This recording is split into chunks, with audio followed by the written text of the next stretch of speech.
मुस्लिम league की छाप है, ऐसा मोदी जी ने आरोप किया। मोदी जी के आरोप होते हैं ना, वो हवा में होते हैं। अगर मैं कहा कि बीजेपी का जो घोषणा पत्र है उसमें एमआईएम की छाप है तो क्या बोलेंगे?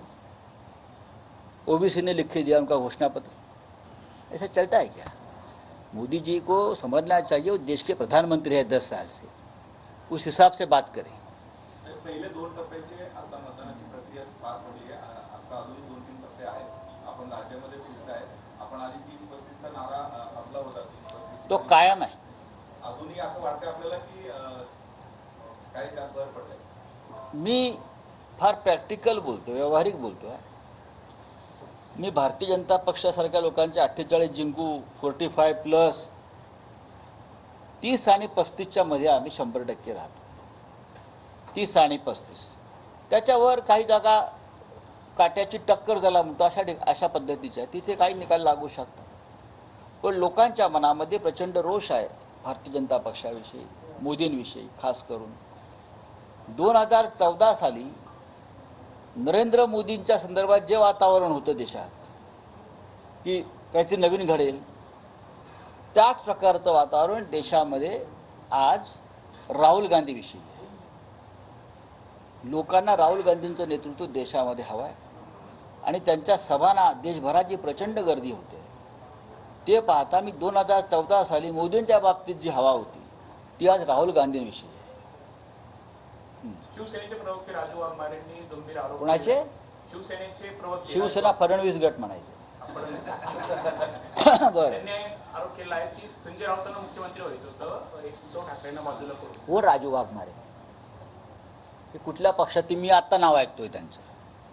कोणी उठतो आणि काही बघतोय आणि तुम्ही प्रश्न विचारून त्यांना महत्त्व देत आहे. शिवसेना माझा पक्ष आहे, उद्धव ठाकरे माझे नेते आहेत, बरं का? अशा प्रकारचे आरोप गेले 10 वर्षापासून तुम्ही वेगळे करताय माझ्यावर. मी आहे तिथेच आहे. तुम्ही पक्ष बदलले, जे ज्यांचं तुम्ही नाव घेत आहे ना. हां, गंभीर आरोप केलेला आहे. कोणी? आता राजू वाघमारे यांनी कोण? अहो पण ते कोण आहेत? शिंदेना ठार मारण्याचा पुढे होता उद्धव ठाकरे. अहो कोण आहेत ते? काँग्रेसमध्ये होते आधी. मला माहित नाही. आता प्रवक्ते आहे. अहो तुम्ही कोणाचंही करताय, विचारताय कोणाविषयी नाव घेऊन. हे असे फडतूस धंदे मीडियाने तरी बंद करावेत, फडतूस लोकांवरती प्रश्न विचारण्याचे. मुख्यमंत्री काल असं म्हटलं साहेब की 200 एकर जागा जी आहे लखनौमध्ये ती अटॅच केलेली आहे ईडीने आणि त्यासोबतच असं कोण म्हणतंय? मुख्यमंत्री एकनाथ शिंदे काल म्हणतात आणि 200 कोटींची प्रॉपर्टी कोणाची आहे हे देखील मला माहिती आहे. मी योग्य वेळेला सगळे पत्ते उघडेल. उघडा ना म्हणावं. ते पत्ते उघडण्याआधी तुमची वस्त्र होणार आहे पूर्ण. अयोध्येमध्ये राम मंदिराच्या नावाखाली जे लँड स्कॅम झालं आहे त्या सगळे भाजपचे लोक आहेत. हे तुम्हाला माहिती आहे का? 2000 कोटीचं लँड स्कॅम अयोध्येत, मी स्वतः फैजाबादमधल्या जमिनींत झालं आहे. जमिनी स्वस्तात घेतल्या आणि राम मंदिर ट्रस्टला या दामदुप्पट चौपट दसपट भावानं विकल्या. जे समृद्धी महामार्ग प्रकरणात एकनाथ शिंदेंनी केलं तेच तिकडे केलेलं आहे अयोध्येत. आणि त्याच्यामध्ये भारतीय जनता पक्षाचे सगळे प्रमुख नेते आहेत. कोणाला उघडं करताय तुम्ही? तुम्ही स्वतःच नागडे झालाय ते बघा. चला, थँक्यू.